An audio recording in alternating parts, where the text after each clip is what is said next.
What if the very way you've been told to invest your money is quietly destroying your chances of ever becoming financially free? Every day, millions of people in America throw money into the stock market, hoping to get ahead, while sitting on credit card debt that's growing at 22% interest.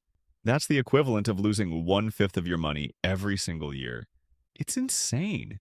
It's like trying to run a marathon while dragging an anchor and wondering why everyone else seems to be moving faster. But here's the real trap. Most people don't realize that investing too soon can actually push them further from financial freedom, not closer to it. Because wealth isn't just about making money grow, it's about the order you grow it in. Do it right, and you can save tens of thousands of dollars and buy yourself years of freedom. Do it wrong, and you'll end up working twice as hard for half the results. In this video, I'm breaking down the smartest step-by-step order to invest your money.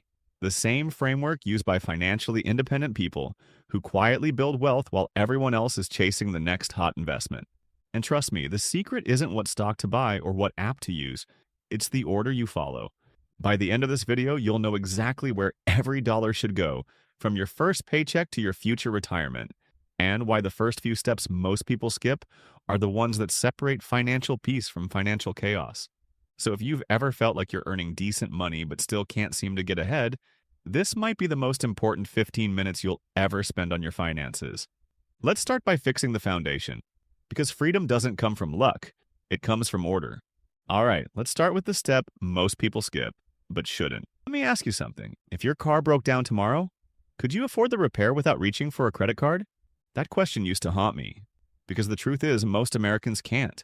According to the latest data, 1 in 3 people in the US don't have any emergency savings.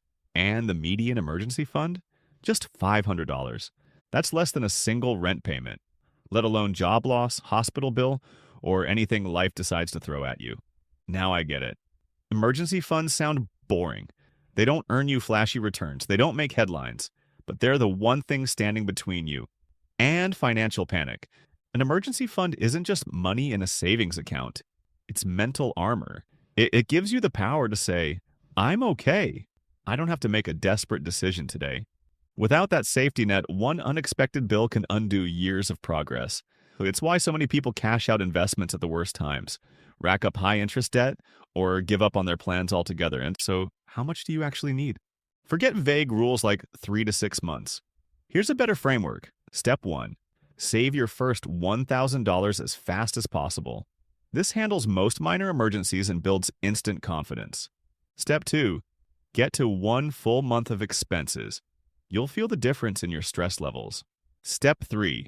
Build up to 3 months based on your lifestyle, job stability, and risk tolerance. And here's the shocker. A recent study found that just having $2,000 in emergency savings raised people's financial well-being scores by over 20%, the highest of any factor they measured. Not because it's a magic number, but because it gives people a buffer.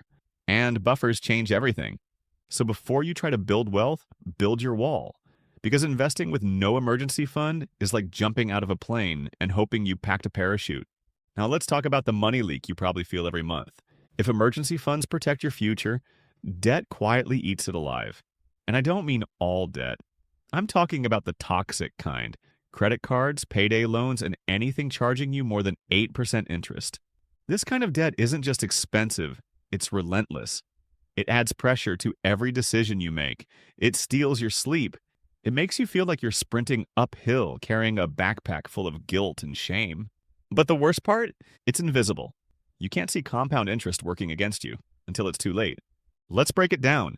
If you owe $5,000 on a credit card at 22% interest and only make minimum payments, you'll pay nearly $2,800 in interest over 5 years.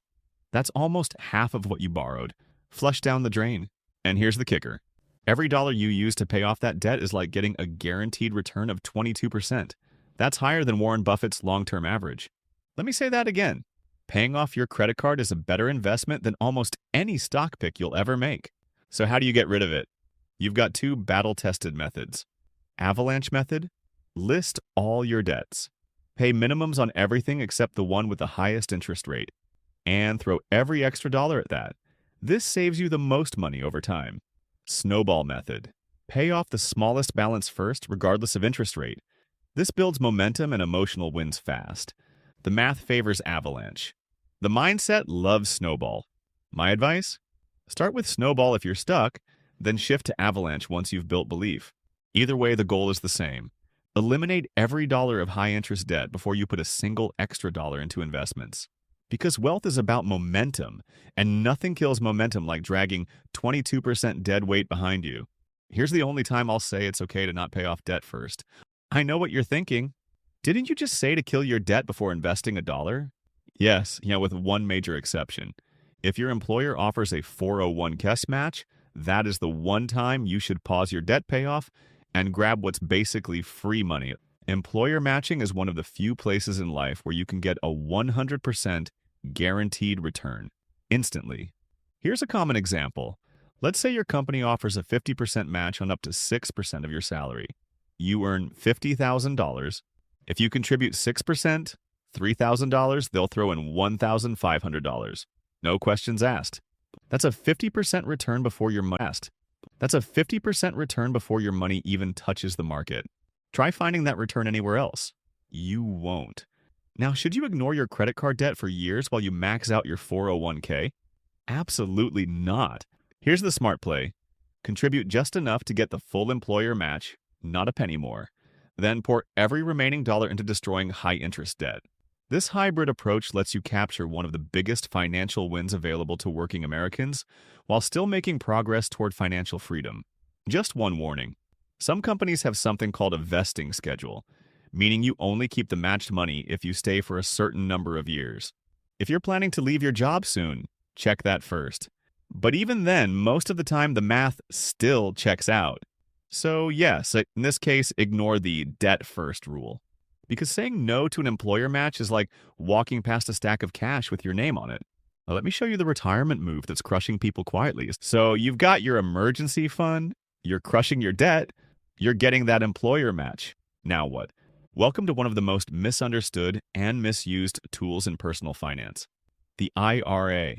Most people either ignore it completely or jump straight back into their 401k because that's what HR told them to do. Big mistake. Here's the truth.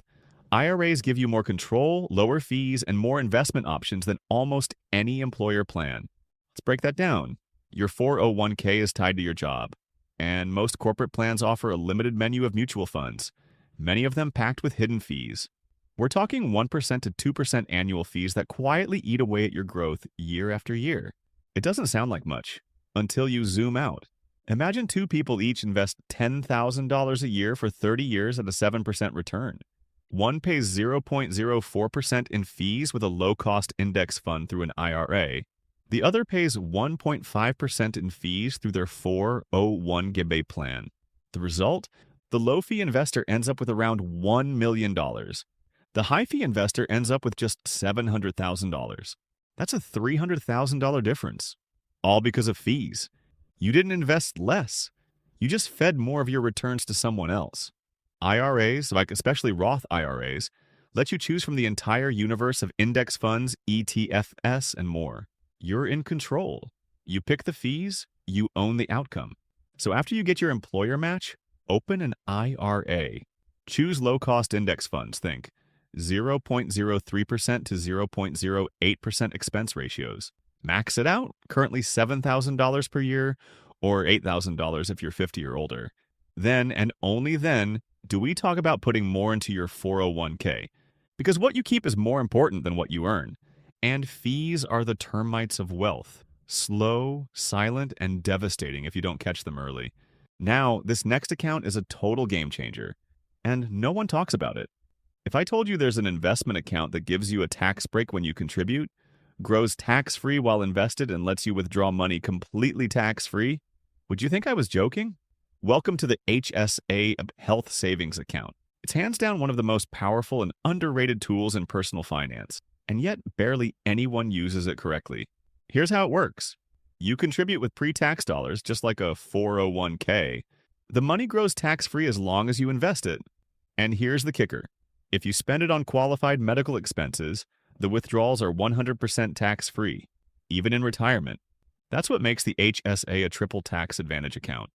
Something no IRA or 401k can claim. Now, you might be thinking, Mike, I'm healthy. I don't spend much on medical stuff. Exactly. That's why it's such a stealth weapon. Here's the hidden strategy most people miss. Pay for your current medical expenses out of pocket. Save the receipts. Let your HSA money stay invested for decades. Why? Because there's no time limit on reimbursement. You can go back 20 years from now, pull out a receipt for a 2025 dentist visit, and withdraw that money tax-free. Meanwhile, that money's been compounding, untouched by taxes, for decades, and you will have medical costs in retirement. The average couple retiring today will spend over $300,000 on healthcare. If you max out HSA contributions, $4,300 for individuals, $8,550 for families in 2025, and invest wisely, you could have $400,000 plus in tax-free healthcare money by retirement. It's like creating a secret account just for future you, one that grows in the shadows, immune from the IRS. But here's the catch. You need to be on a high-deductible health plan, HDHP, to qualify. So this strategy works best for younger, healthier people with lower annual medical expenses. Still, if you're eligible, this is one of the smartest long-term plays available. Ignore it, and you're leaving triple tax savings on the table. Okay, now you've earned the right to invest however you want. Finally, this is the moment most people want to start with. Stock picks, crypto, Robinhood, real estate flips, all the stuff that feels exciting. But here's the truth. You're only ready to play when your foundation is solid. After you've built an emergency fund, crushed high-interest debt, grabbed your employer match, maxed out your IRA, leveraged your HSA, filled your 401k, only then do we move to taxable investment accounts. Why last? Because these accounts come with no tax advantages. Every dividend, every capital gain, the IRS takes a slice. It's called tax drag, and over decades, it silently eats into your returns like rust on a classic car. Here's a visual for you. Let's say you invest $10,000 a year for 30 years at 7%. In a tax-advantaged account, you might end up with $944,000. In a taxable account, with drag from capital gains and dividend taxes, you could end up with $700,000. That's $244,000 gone. Same investment, worse strategy. But here's where taxable accounts shine. You want to retire early? This is your bridge before 59 and a half.